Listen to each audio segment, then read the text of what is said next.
నా పేరు రాజేష్. మా ఆంటీ పేరు రజని. మా పక్క పోర్షన్‌లో ఉంటారు. నేను తనని పిన్ని అని పిలుస్తాను. మా అమ్మ సొంత చెల్లి కాదు. ఇంటి పక్కనే ఉంటాం కాబట్టి మా అమ్మను అక్కయ్య అని పిలుస్తుంది. అచ్చం హీరోయిన్ రంభలా ఉంటుంది. తన అందాలు టెంకాయల్లా పెద్దగా ఉంటాయి. బాడీ స్ట్రక్చర్ చాలా సూపర్‌గా ఉంటుంది. చూడగానే ఎవరికైనా తిమ్మిరెక్కాల్సిందే. ఒకరోజు ఉదయం నేను, అమ్మ, పిన్ని ముగ్గురం మా పొలానికి వెళ్ళాం. మా పొలం మా ఊరికి చాలా దూరంగా ఉంటుంది. ఇంకా ఆ పొలంలో 5 మంది ఆడవాళ్ళు పనిచేస్తున్నారు. మా పిన్ని, అమ్మ ఇద్దరు మా బావి దగ్గర బట్టలు ఉతుకుతున్నారు. నేను పొలమంతా తిరిగి అలసిపోవటంతో ఈత కొడదామని బావి దగ్గరికి వెళ్ళా. అక్కడ పిన్ని వంగి బట్టలు ఉతుకుతుంటే తన అందాలు సగానికి పైగా కనిపిస్తున్నాయి. నేను అలాగే చూస్తూ ఉన్నా. ఇంతలో అమ్మ, "ఏం చూస్తున్నావురా?" అంది. "ఏం లేదు, ఈత కొడటానికి వచ్చా" అన్నా. ఇంక నేను నా బట్టలన్నీ విప్పేసి ఒక తెల్ల టైర్‌తో ఉన్నా. పిన్ని నా వైపు చూసి, "ఇంక వెళ్ళి ఈత కొట్టు" అంది. నేను బావిలో దూకి ఈత కొడుతూ ఉన్నా. ఇంతలో పిన్ని తన చీరను తన తొడల దాకా లేపి బొడ్డులో దోపుకుంది. నేను పిన్నిని బావిలో నుండి యాంగిల్లో పిన్నిని చూస్తే తన తొడలు బాగా కనిపిస్తున్నాయి. అవి తొడలు కాదు, స్వర్గానికి వెళ్ళే ద్వారాల్లా ఉన్నాయి. నాకు మతిపోయింది. ఇదంతా అమ్మ గమనించి పిన్నిని బట్టలు ఉతికింది చాలు, పక్కకెళ్ళి పిండి ఆరేయమంది. పిన్ని పక్కకి వెళ్ళి, "రాజేష్ ఇలా రారా, ఇద్దరం కలిసి బట్టలు పిండి ఆరేద్దామంది." నేను హ్యాపీగా బావిలో నుంచి బయటికి వచ్చా. పిన్ని నా వైటు డ్రాయర్ వైపు చూసి చిన్నగా నవ్వుకుంది. ఇద్దరం చీరలు, లంగాలు చెరో పక్కన పట్టుకొని పిండుతుంటే పిన్ని అందాలు కిందకి పైకి ఊగుతుంటే నాకు కామదేవతలా కనిపించింది. పిన్ని కూడా చూసి చూడనట్టు నా డ్రాయర్ వైపు చూసి నవ్వుతూ ఉంది. బట్టలు ఉతకటం అయిపోయింది. ఇంతలో అమ్మ పొలంలోకి వెళ్ళింది. పిన్ని నన్ను పిలిచి, "నాకు ఈత నేర్పిస్తావా?" అంది. నేను ఇదే ఛాన్సు, ఈ వంకతో పిన్ని అందాలని టచ్ చేయొచ్చు అనుకొని సరే అన్నా. పిన్ని చెట్టు పక్కకి వెళ్ళి తన బట్టలు అన్నీ విప్పేసి ఒక డ్రాయరు, బ్రాతో మాత్రమే ఉంది. నాకు మతిపోయింది. "ఏంట్రా అలా చూస్తున్నావు? నాకు సిగ్గుగా ఉంది" అంది. నేను వెంటనే, "సిగ్గుపడితే ఈత నేర్చుకోలేవు పిన్ని" అన్నా.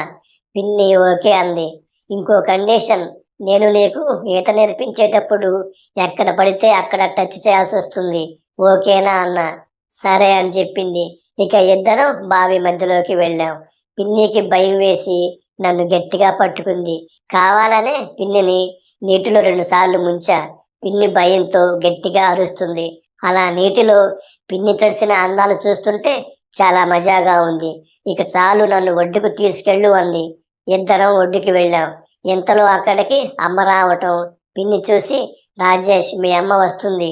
మనల్ని ఇద్దరిని ఇలా చూస్తే తప్పుగా అనుకుంటుంది. ఏం చేద్దామంది. నువ్వు సృహ కోల్పోయినట్టు కింద పడుకొని నటించు. తర్వాత కథ నేను నడుపుతా" అన్నా. అలాగే కింద పడుకొని సృహ కోల్పోయినట్టు నటిస్తుంది. తను అలా పడుకొని ఉంటే నాకు తనతో ఎలాగైనా ఎంజాయ్ చేయాలనిపించింది. అమ్మ మా దగ్గరికి వచ్చి మా ఇద్దరిని చూసి షాక్ అయింది. "ఏం జరుగుతుంది? పిన్నిని ఏం చేశావు?" అంది. నేను, "ఏమి లేదమ్మా, పిన్ని బావిలో కాలు జారి పడిపోయింది. నేను బావిలోకి దూకి కాపాడాను" అన్నా. "అయితే బట్టలు ఏమయ్యాయి?" అంది. "బావిలో పడిపోయాయి" అన్నా. అమ్మ పిన్నిని లేపడానికి ట్రై చేసింది. పిన్ని లేవలేదు. బాగా నటిస్తుంది. అమ్మకి భయం వేసి, "రాజేష్, పిన్ని ఒళ్ళు చల్లగా ఉంది" అంది. అప్పుడక్కడికి పొలం పనిచేసే ఆంటీ వచ్చి మా అమ్మతో, "రజని బతకాలంటే తన ఒంటిని వేడి చెయ్యాలి" అంది. "ఎలా?" అంది అమ్మ. అప్పుడు ఆంటీ, "నీ కొడుకుని వాళ్ళ పిన్నిని గట్టిగా కౌగిలించుకోమను, వాళ్ళ మధ్య వేడి పుడుతుంది" అని చెప్పింది. పిన్నిని ఎలాగైనా బతికించాలని, "రాజేష్, నువ్వు పిన్ని పైన పడుకొని గట్టిగా కౌగిలించుకో" అని చెప్పింది. నేను చాలా హ్యాపీగా పిన్ని పైన పడుకొని గట్టిగా కౌగిలించుకున్నా. "రాజేష్, పిన్నిని రబ్ చెయ్యి, ఒంట్లో ఇంకా వేడి పుడుతుంది" అని చెప్పింది ఆంటీ. నేను ఇంకా రెచ్చిపోయి పిన్ని అందాలను రబ్ చేస్తుంటే చాలా కిక్కొచ్చింది. పిన్నికి కూడా ఫుల్ మూడు వచ్చి ఉంటుంది.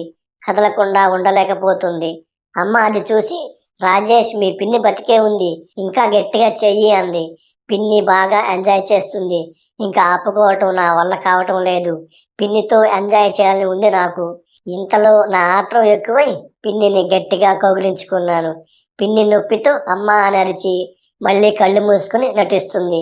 ఇంతలో అక్కడ ఉన్న ఆంటీ మా అమ్మకు ఇలా చెప్పింది. రాజేష్ కౌగిలించుకుంటే రజని అమ్మ అని అరిచింది అంది. అయితే ఏంటి అంది అమ్మ. నీ కొడుకు రాజేష్కి మంత్రం వేశాను. ఇంక వాడు ఆగడు. వాళ్ళ పిన్నిని గట్టిగా కౌగిలించుకొని చెయ్యమను.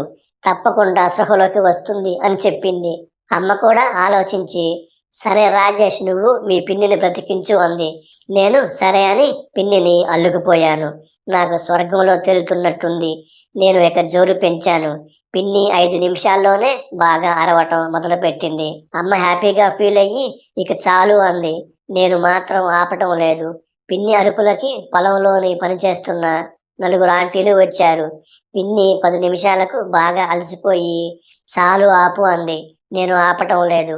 అది చూసి అమ్మ రాజేష్ ఇక చాలు మీ పిన్ని బతికిపోయింది అంది. పిన్ని భయంతో అక్కడ నుండి పారిపోయింది. కానీ నాకు మాత్రం ఆవేశం తగ్గలేదు. నా వల్ల కావట్లేదు.